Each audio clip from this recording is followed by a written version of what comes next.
इस वीडियो में आप लोग सीखने वाले हैं शेयर होल्डिंग पैटर्न। किसी भी स्टॉक में जब फंडामेंटल एनालिसिस किया जाता है तो उसका देखा जाता है शेयर होल्डिंग पैटर्न। तो शेयर होल्डिंग पैटर्न का मतलब होता है कि वो जो स्टॉक है उसको कौन कौन लोग होल्ड किए हैं, यानी वो जो स्टॉक है उसका इक्विटी कहिए या फिर उसका शेयर कहिए या फिर आप कह सकते हैं कि उसके मालिक कौन कौन लोग हैं, उसी को बोला जाता है शेयर होल्डिंग पैटर्न। अब शेयर होल्डिंग पैटर्न में कौन कौन लोग आते हैं और उसका मतलब क्या होता है, डिटेल में देखने के लिए, डिटेल में जानने के लिए इस वीडियो को थोड़ा ध्यान से देखिएगा। यहाँ पे हम लिखे हैं प्रोमोटर। अब ये प्रोमोटर होता क्या है तो समझने का प्रयास करिएगा। इंग्लिश में लिखे हैं, इंग्लिश में मत जाइएगा, समझने का प्रयास करिए। प्रोमोटर का मतलब होता है वो लोग जो बिजनेस को शुरू किए थे। जैसे मानिए कि एक बिजनेस है और 4 लोगों ने मिल करके उसे शुरू किया, लेकिन बाद में उन लोगों को लगा कि अगर और पैसा होता तो इस बिजनेस को दुनिया में और बढ़ाया जाता। तो वो लोग क्या करेंगे कि पब्लिक से पैसा उठाएंगे और पब्लिक से पैसा लेने के बाद अपने कंपनी को और विकास करेंगे। तो वो जो पहले के लोग थे 4 लोग, वही हुए उस स्टॉक का प्रोमोटर। यानी वो लोग जो बिजनेस को शुरू किए थे वही होते हैं प्रोमोटर। वही होते हैं जो उस कंपनी के लिए कोई डिसीजन लेते हैं या फिर उस कंपनी के लिए कोई नियम कानून बनाते हैं। जैसे कि यहाँ पे हम लिखे हैं प्रोमोटर्स, यहाँ पे लिखा गया है इंडिविजुअल्स और ग्रुप्स, यानी कोई आदमी हो सकता है या फिर कोई ग्रुप्स भी हो सकता है। कंट्रोलिंग अ कंपनीज ऑपरेशंस, जो कंपनी के ऑपरेशंस को कंट्रोल करता है, यानी नियम कानून लाना, बढ़ाना, घटाना उन्हीं के हाथों में होता है।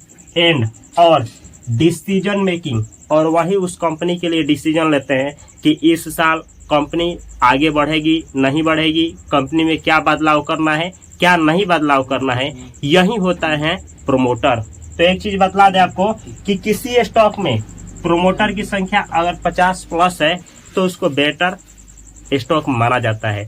लेकिन याद रखना है केवल और केवल प्रोमोटर को देख करके ही बेटर स्टॉक नहीं माना जाता है, लेकिन यह बेहतर माना जाता है कि 50% या 61, 62, 63 ऐसा प्रोमोटर की संख्या होना चाहिए किसी भी स्टॉक में। क्योंकि कोई भी अपना सामान कब बेचेगा, जब उसका सामान खराब होगा तो बेच करके निकल जाएगा। सेम ऐसे ही अगर किसी स्टॉक में प्रोमोटर की संख्या नहीं है, यानी वो लोग जो बिजनेस को शुरू किए थे और वो पूरा कंपनी ही बेच करके निकल गए हैं, इसका मतलब हो सकता है कि वह बिजनेस खराब हो। लेकिन अगर उनमें प्रोमोटर की संख्या है, इसका मतलब ये है कि बिजनेस में दम है। तो आप जब भी देखेंगे तो आप समझ जाएंगे आज के बाद से कि प्रोमोटर होता क्या है। आगे देखना है और समझना है। रिटेल इन्वेस्टर, जिसे रिटेलर भी कहा जाता है, ऐसे लोग जो किसी कंपनी के स्टॉक में 50,000, 60,000, 1 लाख, 2 लाख यानी 2 लाख तक इन्वेस्ट करते हैं, उसे बोला जाता है रिटेल इन्वेस्टर। जैसे आप और हम लोग किसी स्टॉक को जब खरीदेंगे तो कितना रुपया के लिए शेयर खरीद सकते हैं, 1 लाख, 1.5 लाख, 2 लाख। तो जो छोटे लोग होते हैं जो कम अमाउंट में शेयर परचेज करते हैं या फिर सेल करते हैं, वही होते हैं रिटेल इन्वेस्टर। जैसे कि यहाँ पे लिखे हैं इंडिविजुअल इन्वेस्टर्स। इंडिविजुअल का मतलब होता है आप जैसा, हम जैसा, सिंगल, एक आदमी। Individual investors buying and selling securities, यानी बाय करते हैं या फिर सेल करते हैं सिक्योरिटीज। सिक्योरिटीज का मतलब क्या होता है, वही किसी कंपनी का इक्विटी या फिर हो सकता है कोई डेट या फिर हो सकता है कोई बॉन्ड्स, इसी को बोला जाता है securities. In a small quantities, यानी छोटी मात्रा में सेल करते हैं या छोटी मात्रा में परचेज करते हैं तो होते हैं रिटेल इन्वेस्टर। तो ध्यान से समझना है, रिटेल इन्वेस्टर का मतलब होता है आम जनता, आम पब्लिक, जो 1.5 लाख, 50,000, 10,000, 20,000, 60,000 ऐसे अमाउंट में किसी कंपनी का शेयर को खरीदते हैं या बेचते हैं, वही होते हैं रिटेल इन्वेस्टर। लेकिन याद रखना है ये कि जो रिटेल इन्वेस्टर होते हैं ये ज्यादा अफवाह पे पैसा इन्वेस्ट करते हैं, यानी किसी के कहे या सुने जाने पे किसी स्टॉक में पैसा बढ़ा देते हैं या फिर लगा देते हैं।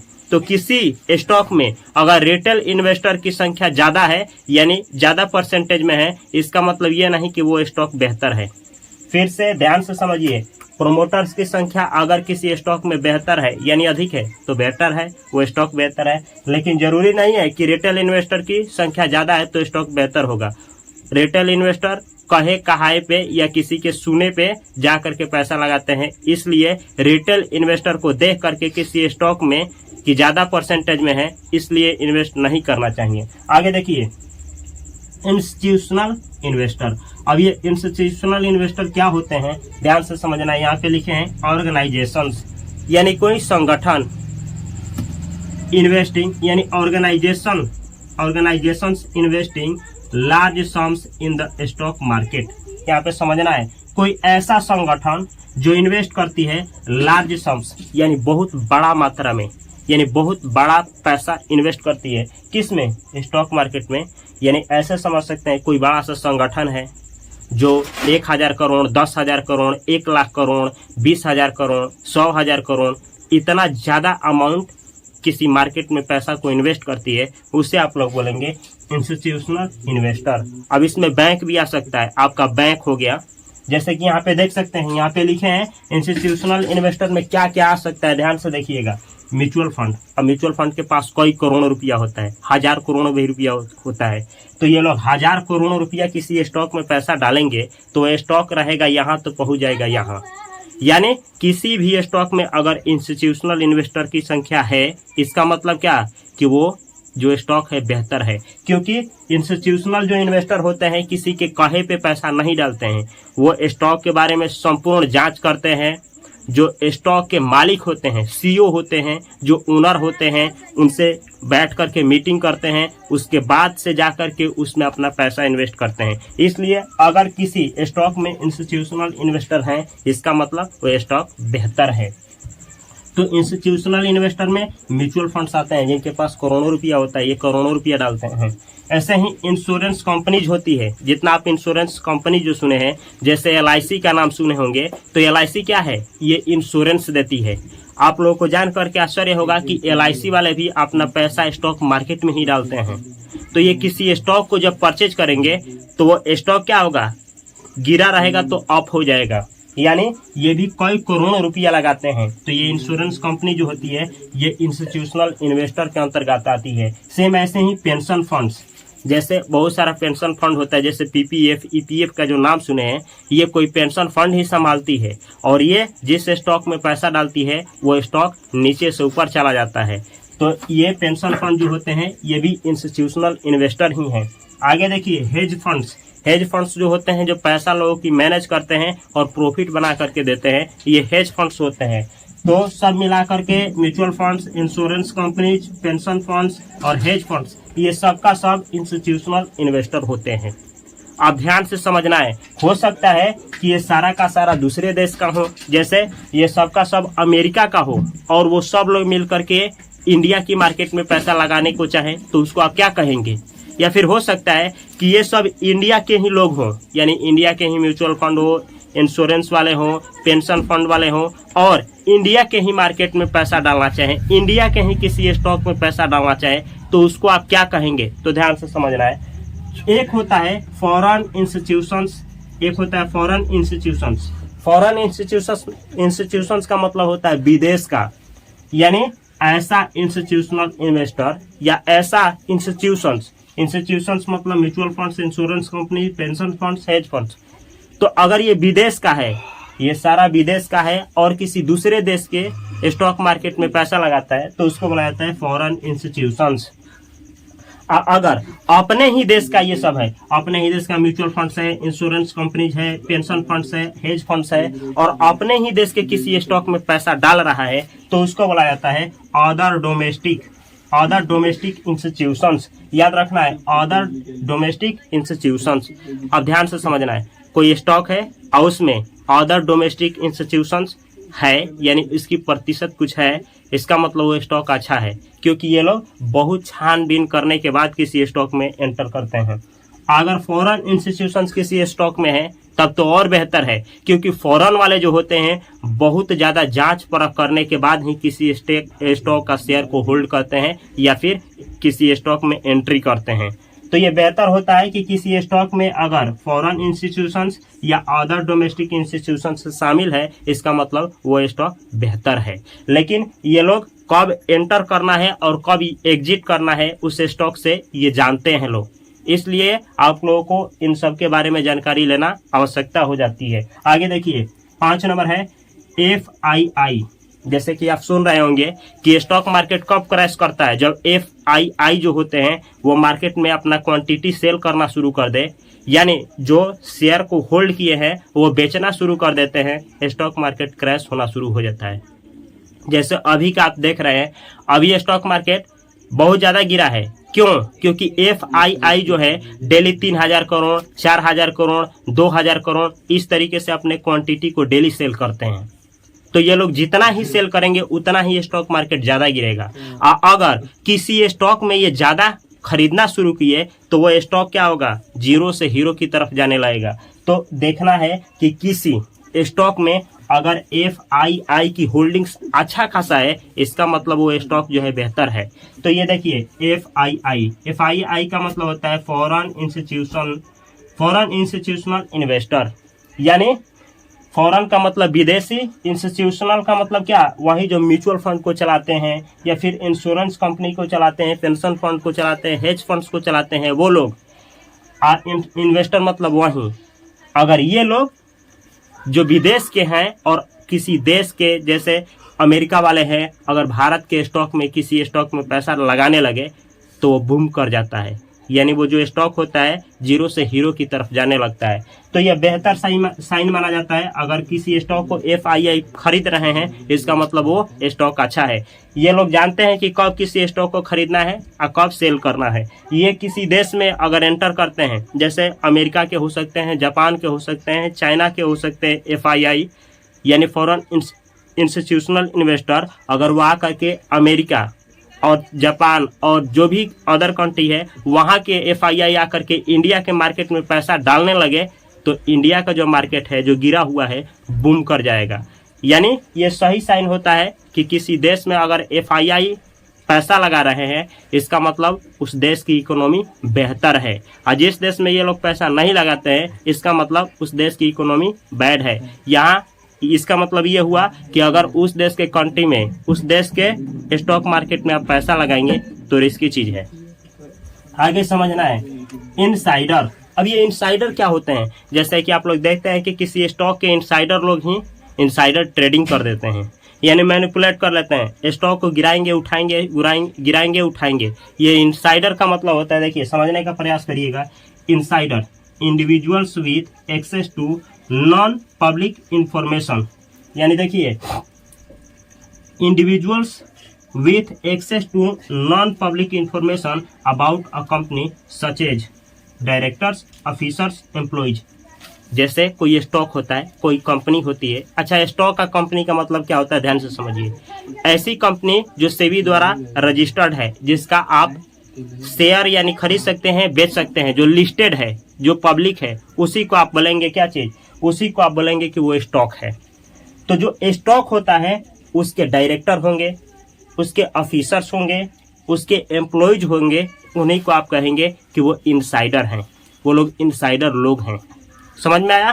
तो अगर किसी स्टॉक में इनकी मात्रा कम हो, बेसी हो कम हो तो ज़्यादा मैटर नहीं करता है। आगे देखिए HNII, यहाँ लिखे HNI का मतलब क्या होता है? जैसे देखिएगा किसी भी स्टॉक में अगर HNI एंटर किए तो बूम करने लगेगा। अब ये HNI होते क्या हैं, ध्यान से समझिएगा। HNI का मतलब होता है हाई नेटवर्थ इंडिविजुअल।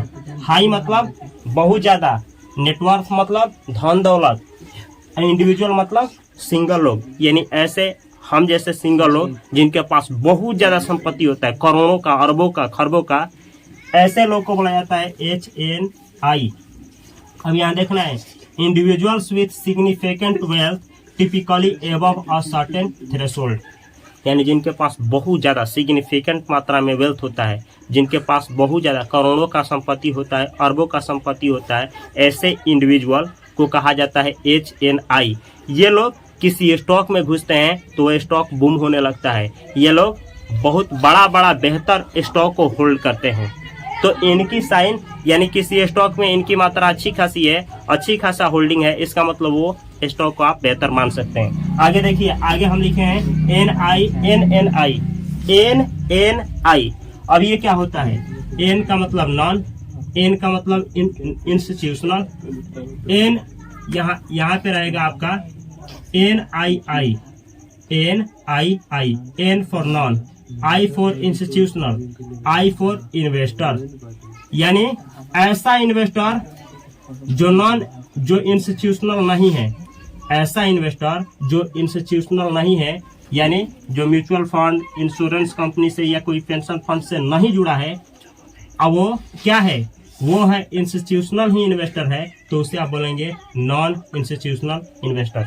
कहने का मतलब ये हुआ, जो इंस्टीट्यूशनल इन्वेस्टर नहीं है, ऐसा कोई इन्वेस्टर है और जिसके पास उतना ही कॉर्पस है, आप उसे बोल सकते हैं नॉन इंस्टीट्यूशनल इन्वेस्टर। जैसे कि यहाँ पे लिखे हैं इंडिविजुअल्स और ग्रुप्स, ये कोई लोग भी हो सकते हैं, कोई ग्रुप्स भी हो सकता है। Investing in the stock market, ये स्टॉक मार्केट में क्या करता है, पैसे को अपना लगाता है, एक्सक्लूडिंग, लेकिन छोड़ करके, किनको छोड़ करके, तो इंस्टीट्यूशनल इन्वेस्टर। ये जो इंस्टीट्यूशनल इन्वेस्टर होते हैं, जैसे कि ये सब हैं, इनको छोड़ करके, ये इंस्टीट्यूशनल इन्वेस्टर को छोड़ करके जो इतना अमाउंट लगाते हैं पैसा स्टॉक मार्केट में, उनको बोला जाता है नॉन इंस्टीट्यूशनल इन्वेस्टर। तो ये होते हैं नॉन इंस्टीट्यूशनल इन्वेस्टर। आगे देखिए, अच्छा, इनका भी होल्डिंग अगर किसी स्टॉक में है तो इसका मतलब वो स्टॉक बेहतर है, क्योंकि ये लोग बहुत ज्यादा सर्च करने के बाद पैसे को लगाते हैं। आगे देखना है, आगे हम लिखे हैं FPI। एफ का मतलब होता है फॉरेन, पी का मतलब होता है पोर्टफोलियो, आई का मतलब होता है इन्वेस्टर, फॉरेन पोर्टफोलियो इन्वेस्टर। अच्छा, पोर्टफोलियो इन्वेस्टर क्या होता है ये जानिए। पोर्टफोलियो इन्वेस्टर उनको बोला जाता है जो बहुत सारे लोगों के पोर्टफोलियो को मैनेज करते हैं, जो बहुत ज्यादा कमाते हैं, जो कई करोड़, कई लाख करोड़ रुपया को संभालते हैं, तो ये होते हैं पोर्टफोलियो इन्वेस्टर। अब विदेश के जो पोर्टफोलियो इन्वेस्टर होते हैं, जैसे अमेरिका का कोई पोर्टफोलियो इन्वेस्टर होगा, जापान का होगा, जो वहाँ के बहुत सारे लोगों को पैसा को मैनेज करते होंगे, पोर्टफोलियो को मैनेज करते होंगे, उनको आप बोलेंगे फॉरेन पोर्टफोलियो इन्वेस्टर। अब ये जो फॉरेन पोर्टफोलियो इन्वेस्टर होते हैं, ये किसी स्टॉक में पैसा लगाते हैं तो कई करोड़ रुपया लगाते हैं, कई करोड़ रुपया डालते हैं। तो यहाँ देख सकते हैं investor investing in a foreign stock market, ये लोग जो अपने देश में पैसा लगाते हैं, जैसे अमेरिका वाले हो गए तो वहाँ के मार्केट में पैसा लगाएंगे जो पोर्टफोलियो इन्वेस्टर हैं। अगर वहीं अपने इंडिया के मार्केट में पैसा लगाते हैं पोर्टफोलियो इन्वेस्टर, तो उनको बोला जाएगा foreign portfolio investor, foreign portfolio investor, जिसे आप बोलेंगे FPI। आगे देखना है DII। देखिएगा, जब भी मार्केट क्रैश करता है तो ये जो होते हैं कौन, FII सेल करना शुरू कर देते हैं। यानी जब FII अपना क्वांटिटी घटाना शुरू करेंगे, सेल करना शुरू करेंगे, तब जा करके जो स्टॉक मार्केट होता है क्रैश होना शुरू हो जाता है। लेकिन उस स्टॉक मार्केट को बचाने के लिए अपने ही देश के कुछ जवान होते हैं इन्वेस्टर, जिसे आप कह सकते हैं DII। अब ये DII का मतलब होता है डोमेस्टिक इंस्टीट्यूशनल इन्वेस्टर, यानी वैसे इन्वेस्टर जो अपने ही देश के हैं। जैसे भारत की मार्केट गिरने लगी तो यहाँ के जो जो है इंस्टीट्यूशनल इन्वेस्टर है, जैसे म्यूचुअल फंड्स हो गए, इंश्योरेंस कंपनीज हो गई, पेंशन फंड्स हो गए, हेज फंड्स हो गए, ये लोग परचेज करना शुरू कर देंगे। और जब परचेज करना शुरू करेंगे अदर, ये लोग FII सेल करना शुरू करेंगे और DII परचेज करना शुरू करेंगे, तो मार्केट कम गिरेगा। लेकिन ऐसा कंडीशन आ गया कि FII भी सेल करना शुरू कर दिए और DII भी सेल करना शुरू कर दिए। सेल का मतलब होता है स्टॉक जो खरीदे हैं उसको सेल करना, तो मार्केट बहुत ज़्यादा क्रैश कर जाएगा। जब भी आप सुनते होंगे कि मार्केट बहुत ज़्यादा क्रैश हो गया है, क्रैश मतलब 30%, 40%, 50% टूट गया है, इसका मतलब FII भी सेल किए हैं, DII भी सेल किए हैं। अगर किसी स्टॉक में FII की परसेंटेज अच्छा है, इसका मतलब वो स्टॉक अच्छा है। अगर किसी स्टॉक में DII की मात्रा अच्छा है, इसका मतलब भी स्टॉक अच्छा ही है। आगे देखिए, आगे लिखे हैं पब्लिक शेयर होल्डर। अब ये पब्लिक शेयर होल्डर का मतलब होता है हम जैसे, आप जैसे इंडिविजुअल लोग जो किसी स्टॉक का इक्विटी को होल्ड करते हैं, जो किसी स्टॉक का शेयर को होल्ड करते हैं। जैसे कि कुछ लोग स्टॉक में 10,000 20,000 रुपया लगा दिए और उसके शेयर को खरीद लिए, यही होते हैं स्टॉक, यही होते हैं पब्लिक शेयर होल्डर, चाहे बोल सकते हैं स्टॉक शेयर होल्डर। यहाँ पे लिखे भी हैं इंडिविजुअल्स और इंस्टीट्यूशंस, ये इंडिविजुअल्स भी हो सकता है, हम और आप जैसे लोग भी हो सकते हैं, कोई संस्था भी हो सकती है, इंस्टीट्यूशंस भी हो सकती है। Holding shares in a public traded company. अच्छा, पब्लिक ट्रेडेड कंपनी का मतलब होता है लिस्टेड कंपनी, ऐसी कंपनी जिसका आप शेयर खरीद सकते हैं, शेयर बेच सकते हैं। ऐसे कंपनी में अगर कोई इंस्टीट्यूशंस या इंडिविजुअल्स उसके शेयर को खरीदते हैं, बेचते हैं, तो वही लोग कहलाते हैं पब्लिक शेयर होल्डर। तो यह है कुछ ऐसा होल्डिंग पैटर्न जिसको आप लोग जानना चाहिए। इसको हम मिटाते हैं, बोर्ड से आउट होते हैं, इसको स्क्रीनशॉट ले लीजिए। इसके भी अतिरिक्त कुछ और शेयर होल्डिंग पैटर्न है जो कि आप लोगों को जानना है, ताकि आप लोग बेहतर से बेहतर स्टॉक मार्केट में रिजल्ट प्रोड्यूस कर पाएं। आगे कुछ ऐसा है जो आपको आपके लिए जानना जरूरी है। आइए है 12 नंबर है आपका बेनिफिशियल ओनर। बेनिफिशियल ओनर क्या होता है? देखिए यहाँ लिखे हैं इंडिविजुअल्स और एंटिटीज। इंडिविजुअल्स यानी हम जैसा, आप जैसा लोग। एंटिटीज का मतलब होता है वहीं कोई संगठन हो सकती है, कोई संस्था हो सकती है जो शेयर को होल्ड करे। अल्टीमेटली ओइंग और कंट्रोलिंग शेयर्स, यानी जो अल्टीमेटली क्या करते हैं, ओन करते हैं। जैसे मानिए हम किसी कंपनी का स्टॉक यानी किसी स्टॉक का शेयर खरीदे हैं तो हम ही कहलाएंगे बेनिफिशियल ओनर। यानी वो हर एक लोग जो किसी स्टॉक का शेयर परचेज किए हैं वो हर एक लोग क्या है, तो है बेनिफिशियल ओनर, ऐसा समझ सकते हैं। आगे देखिए, आगे होता है नॉमिनी। अब ये नॉमिनी क्या होता है? जैसे मानिए कि हम टाटा कंपनी का कोई शेयर क्या किए हैं, होल्ड किए हैं। तो हम होल्ड किए हैं, तो हम जब डीमेट अकाउंट खोलेंगे ना, तो नॉमिनी का नाम देना पड़ेगा। नॉमिनी का मतलब जब हम ना रहें, जब इस दुनिया से चले जाए और हम किसी स्टॉक का इक्विटी खरीद करके रखें, तो उसका मालिक कौन होगा?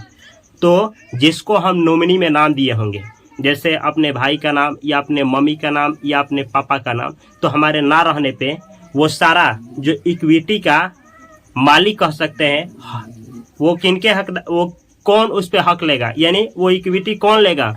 तो वही लोग लेंगे जिसको हम नॉमिनी में नाम दिए होंगे। तो यहाँ नॉमिनी लिखे हैं इंडिविजुअल्स और entities holding shares on behalf of beneficial owner. यानी हम हुए बेनिफिशियल ओनर, हमारे रहने पे जब तक हम हैं तब तक हम बेनिफिशियल ओनर कहलाएंगे, और जब हम नहीं रहें तो जिनको नॉमिनी में हम नाम दिए हैं वो हो जाएंगे हमारे बिहाफ पे ओनर। तो ये होता है, एक होता है बेनिफिशियल ओनर जो डायरेक्ट खरीदा होता है, जो आप जैसे किसी इक्विटी को होल्ड किए हैं तो आप बेनिफिशियल ओनर है। आपके न रहने पे जिसको आप आधार बनाए हैं कि इनको मिलना चाहिए वो हक, वो उस इक्विटी को सेल करके इसका सारा का सारा जो पैसा हुआ इनको मिलना चाहिए, वही होते हैं नॉमिनी। आगे देखना है एंजल इन्वेस्टर। एंजल इन्वेस्टर क्या होता है? देखिए समझने का प्रयास करिएगा। एक होता है स्टार्टअप्स। स्टार्टअप्स का मतलब होता है जो नया नया बिजनेस शुरू हुआ है, नया नया बिजनेस शुरू हुआ है। जो लोग नया नया बिजनेस शुरू करते हैं उनको ज़्यादा पैसे की जरूरत पड़ती है, वही होता है स्टार्टअप्स। तो स्टार्टअप्स जो होते हैं वो बहुत ज़्यादा चांस होता है कि अगर ग्रोथ किए तो बहुत ज़्यादा करेंगे, अब उड़ने का भी बहुत ज़्यादा चांस होता है, उसमें बहुत ज़्यादा रिस्क होता है स्टार्टअप्स में। स्टार्टअप्स को जल्द बैंक वाले पैसा नहीं देते हैं, क्योंकि स्टार्टअप्स जो होता है बुड़ भी सकता है। तो स्टार्टअप्स में जो पैसा लगाता है उसी को कहा जाता है एंजल इन्वेस्टर। अब ये हम भी हो सकते हैं, आप लोग भी हो सकते हैं। इसमें बहुत ज़्यादा रिस्क लेना पड़ता है। यहाँ लिखे हैं हाई नेटवर्थ, मतलब ज़्यादा अमाउंट भी होना चाहिए, यह नहीं कि छोटा मोटा अमाउंट, ज़्यादा होना चाहिए, तभी कहलाएंगे high net worth individuals investing in startups and early stage company. यानी अभी नया नया कंपनी है, अर्ली स्टेज पे ही है, अभी आई है, उसमें हाई नेटवर्थ यानी ज़्यादा अमाउंट लगाने वाला वो लोग जो उसको प्रॉफिट कमाने के मकसद से पैसा लगाते हैं, उसी को कहा जाता है एंजल इन्वेस्टर। ये एंजल इन्वेस्टर होते हैं। एक देखिए एंजल इन्वेस्टर की तरह ही होता है वेंचर कैपिटलिस्ट। वेंचर कैपिटलिस्ट, अब ये वेंचर कैपिटलिस्ट क्या होता है? तो ये कोई इंस्टीट्यूशंस होता है। इंस्टीट्यूशंस का मतलब जो हाई रिस्क ले, जो हाई रिस्क ले, जैसे हम भी हो सकते हैं वेंचर कैपिटलिस्ट। अगर हम किसी का पैसा लेते हैं और सब कुछ जानने के बाद हाई रिस्क लेते हैं, यानी आपका स्टार्टअप से उसमें हम पैसा डाल देते हैं, अगर वो बूढ़ा तो हम ज़्यादा कमाएंगे, या ज़्यादा कमाएंगे तो जिनसे हम पैसा लिए हैं उनको पैसा कुछ दे देंगे, कुछ अपने पास रहेंगे, तो हम कहलाएंगे वेंचर कैपिटलिस्ट। यहाँ लिखे भी है investors providing capital to startups and early stage companies in exchange for equity. इसमें क्या होता है, हो सकता है वेंचर कैपिटलिस्ट जो होते हैं वो इस मकसद से भी पैसा लगाते हैं कि इसको इक्विटी को क्या कर लिया जाए, खरीद लिया जाए, लेकिन इनका अपना पैसा नहीं होता है, दूसरे का पैसा ये लगाते हैं, ये होते हैं वेंचर कैपिटलिस्ट। आगे देखिए और भी होता है private equity investor. Private equity का मतलब ये हुआ अभी जो कंपनी है वो पब्लिक नहीं हुई है, प्राइवेट है, यानी उसका आप शेयर नहीं खरीद सकते हैं, बेच सकते हैं, एक्सचेंज नहीं कर सकते हैं, लेकिन आप जो है उसके इक्विटी को क्या करते हैं, खरीद लेते हैं। इसलिए खरीद करके रखते हैं कि जब यह कंपनी जो प्राइवेट है पब्लिक हो जाएगी तो इसका दाम बढ़ जाएगा और इसके शेयर को क्या करेंगे, अच्छा खासा प्रॉफिट पे सेल करके बाहर निकल जाएंगे। तो ऐसे इन्वेस्टर को बोला जाता है प्राइवेट इक्विटी इन्वेस्टर। जैसे कि लिखे हैं investors providing capital to private companies often with the goal of taking the public और selling them for a profit. यही लिखा गया है, कोई प्राइवेट कंपनी है उसके इक्विटी को पहले ही खरीद लो इस मकसद से कि जब पब्लिक हो जाएगी तो उसका शेयर जो है अच्छा खासा पहुंचेगा, तो सेल करके क्या करेंगे, ज्यादा प्रॉफिट कर लेंगे, या फिर सेल करके प्रॉफिट नहीं करेंगे तो हो सकता है कि उसका ओनरशिप कर ले। तो ये होता है आपका शेयर होल्डिंग पैटर्न। तो ये है आज का क्लास जिसमें आप लोग शेयर होल्डिंग पैटर्न सीखे हैं। अगर यह वीडियो अच्छा लगा है तो इसको अपने उन दोस्तों के साथ शेयर करना है जो ये सीखना चाहते हैं। मैं मिलता हूँ अगली वीडियो में, तब तक के लिए आप सभी को love you, all the best, thanks for watching this video.